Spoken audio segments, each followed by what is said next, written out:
Bonjour les amis, merci d'être là comme toujours. Donc aujourd'hui, je vais te présenter 9 choses qui t'empêchent de devenir un meilleur investisseur ou tout simplement qui t'empêcheront de devenir investisseur si tu veux te lancer dans le domaine. Donc avant d'aller plus loin, si tu n'es pas déjà abonné à la chaîne, n'hésite pas à cliquer en bas sur le bouton s'abonner. Clique également sur la cloche de notification.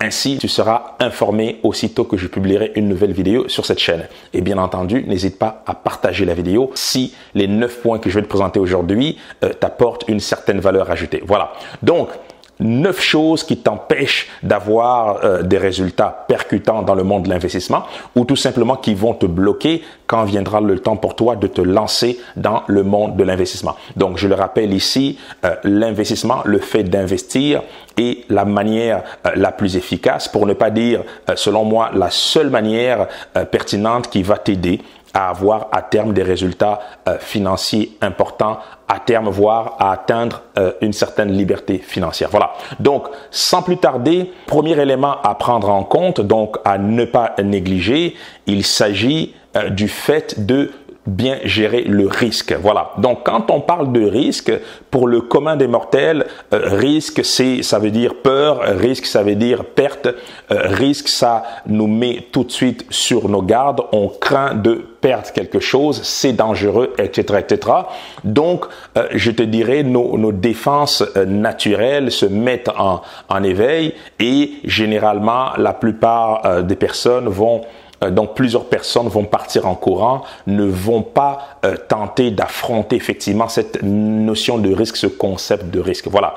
Toutefois, si tu veux devenir un investisseur, si tu veux avoir des résultats percutants, il faut gérer le risque. Il faut savoir vivre avec le risque. Bien entendu, on n'investit pas pour perdre. On n'investit pas pour se faire mal. Mais par contre, un investisseur à succès, c'est que le fait de gérer le risque, c'est par ce fait-là même qu'il pourra récupérer finalement des gains importants. C'est en gérant le risque, effectivement, que à terme, on fait ce que très peu de gens veulent faire. Donc, résultat, on peut se retrouver avec des plus-values que très peu de personnes peuvent aller chercher par le fait même que ces personnes ont peur du risque comme la peste.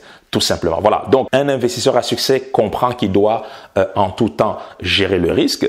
Toutefois, il est toujours à la recherche d'une asymétrie entre le gain, entre la plus-value et le risque pris, tout simplement. Qu'est-ce que je vais dire exactement par là? Je vais simplement dire que l'idée, le jackpot pour un investisseur, c'est de prendre le moins de risques possible, donc bien calculé, tout en ayant une espérance de plus-value ou de gain le plus élevé possible. Donc, quand tu mets le doigt sur une asymétrie entre ces deux éléments, eh bien, tu réduis d'autant le risque. Autrement dit, il devient beaucoup plus intéressant de prendre ce risque-là, même si il est presque impossible d'éliminer le risque totalement, tout simplement. Voilà. Donc, premier élément à garder à l'esprit. Donc, deuxième chose à prendre en compte, c'est le fait de manquer de curiosité. Il faut être curieux. Donc, la curiosité fait que tu vas t'intéresser à plusieurs domaines à la fois.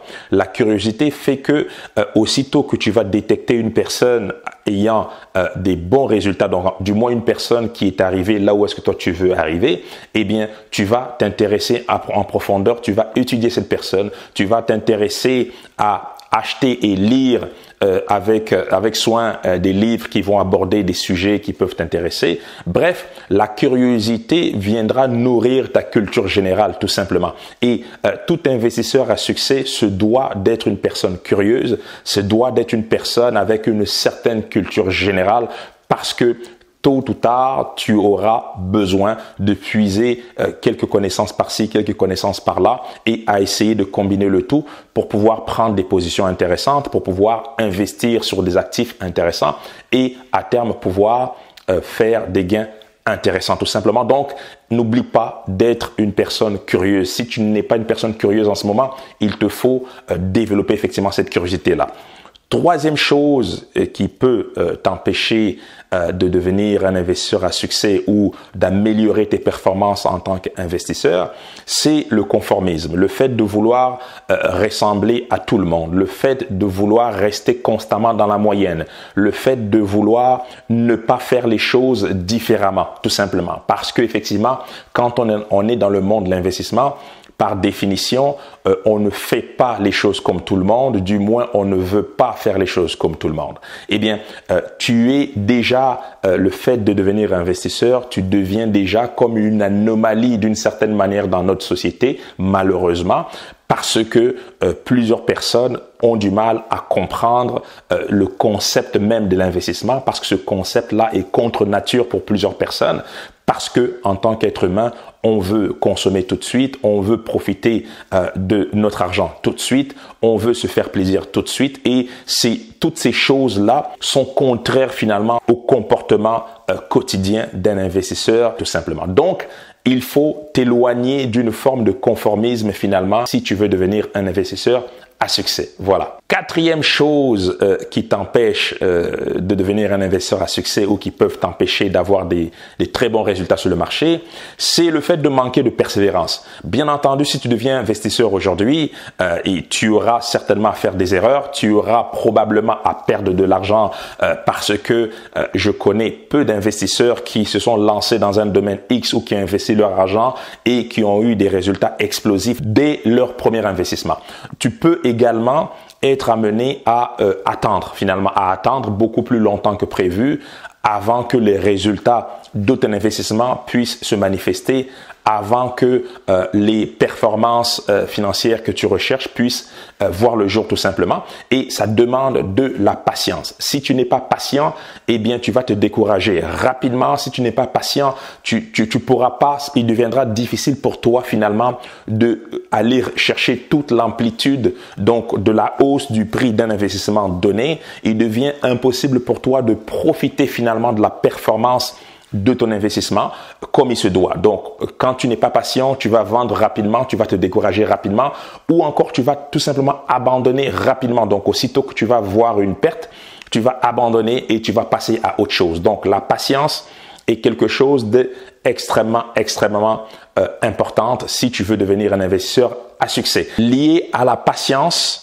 je saute tout de suite sur le 5e point, c'est la persévérance. Donc, tu dois absolument développer une certaine persévérance si tu veux réussir comme investisseur.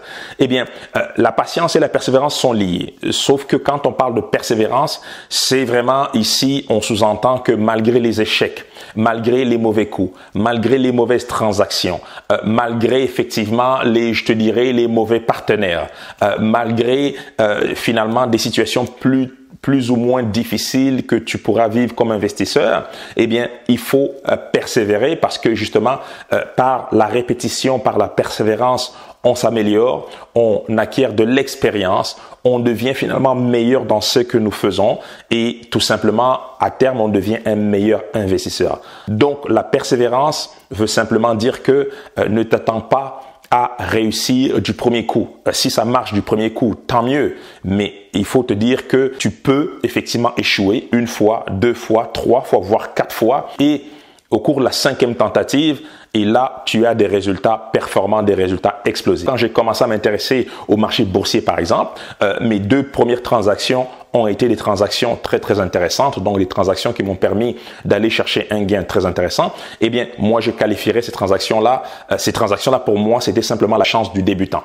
Par contre, par la suite, il y a eu des hauts et des bas, donc des moments beaucoup plus difficiles, des moments où il y a eu des mauvaises transactions. Eh bien, la persévérance te dit simplement que ces moments-là arriveront. Il y a des fortes chances que tu vives ces moments-là. Toutefois, il ne faut pas abandonner, il faut persévérer parce que je connais aucun investisseur à succès qui manque de persévérance. C'est impossible. Donc, les deux éléments sont liés. Donc, si tu veux réussir, tu dois être persévérant. 6e chose que tu dois maîtriser absolument, que tu dois avoir absolument si tu veux devenir un investisseur à succès, si tu veux performer dans le monde de l'investissement ou même de l'entrepreneuriat, donc dans toute chose reliée à l'argent, donc à une performance financière intéressante, tu dois absolument avoir une vision à long terme. J'ai déjà eu à faire une vidéo où je t'expliquais ma stratégie, où je comparais finalement la stratégie à long terme versus la stratégie à court terme. Si tu n'as pas vu cette vidéo, je t'invite à aller la voir. Par contre, ici, ce que j'essaie de te dire, c'est que un investisseur qui a constamment une vision à court terme peut bien performer 1 fois, 2 fois, 3 fois, 4 fois, mais justement, à long terme, cette stratégie, en tout cas de mon expérience, ne tiendra pas la route. Je vais te donner un exemple simple. Quand les fondateurs de la compagnie Apple ou encore les fondateurs de la compagnie Microsoft ou encore Amazon, par exemple,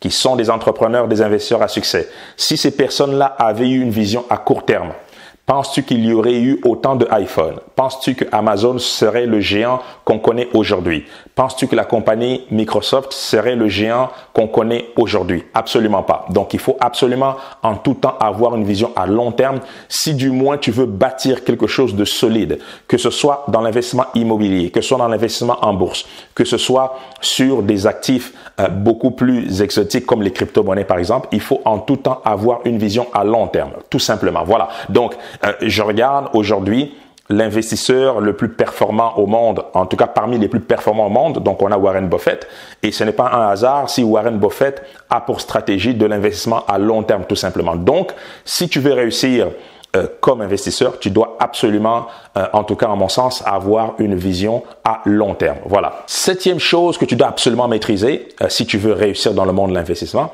c'est d'avoir une meilleure gestion de tes émotions. J'ai déjà eu à le dire à maintes reprises sur cette chaîne que le pire ennemi de l'investisseur, c'est ses émotions. Donc, si tu as une mauvaise capacité à gérer tes émotions, que ce soit la peur ou encore l'avidité, eh bien, tu seras un piètre investisseur tout simplement. L'exemple le plus parlant, c'est sur les marchés financiers. Quand la bourse est en chute libre, eh bien, je te dirais près de 80% de personnes, si ce n'est pas plus, vont perdre leur calme, vont perdre leur sens d'analyse parce que la peur va dominer tout simplement. Donc, ces personnes vont perdre tous leurs moyens parce qu'elles vont se laisser dominer par leurs émotions et à partir de ce moment-là, elles ne sont plus capables de faire des analyses pointues, des analyses spécifiques, donc des analyses qui vont les aider à prendre de bonnes décisions. Donc leur décision sera à 100% guidée par la peur dans un certain cas, dans le cas d'un marché baissier par exemple, ou encore par l'appât du gain dans le cas d'un marché haussier. Cette vulnérabilité finit par se conclure par une perte. Voilà, une perte tout simplement sur les marchés, dans ce cas-ci, je parlais de la bourse. Donc, tu dois en tout temps contrôler tes émotions et essayer finalement de te détacher de ces émotions-là pour garder ton sens d'analyse et pouvoir prendre des actions conformes finalement à la réalité du marché à un moment donné, tout simplement. Voilà. Huitième chose que tu dois absolument faire si tu veux devenir un meilleur investisseur, c'est de te détacher de l'argent, tout simplement. On associe l'argent évidemment au fait d'investir, mais on oublie qu'un investisseur à succès est quelqu'un qui est capable de se détacher de ses émotions, est capable de se détacher de ce fait de l'argent.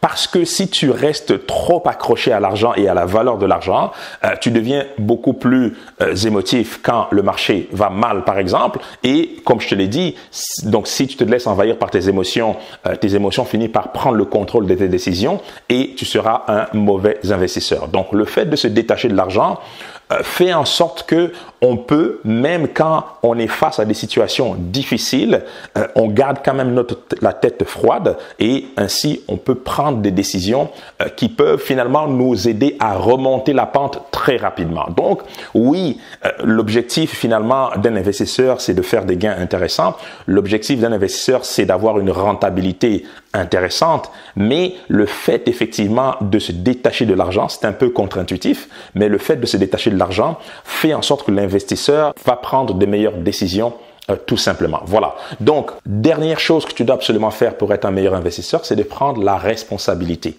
La responsabilité de tes réussites, mais la responsabilité de tes échecs en même temps. Un bon investisseur se base finalement sur ses décisions pour engendrer un profit, pour engendrer un rendement donné. Donc, un investisseur compétent, un bon investisseur, c'est qu'il est le seul responsable de ses performances. Parce que le marché va partir dans tous les sens. Il va monter, il va baisser, il va faire du surplace.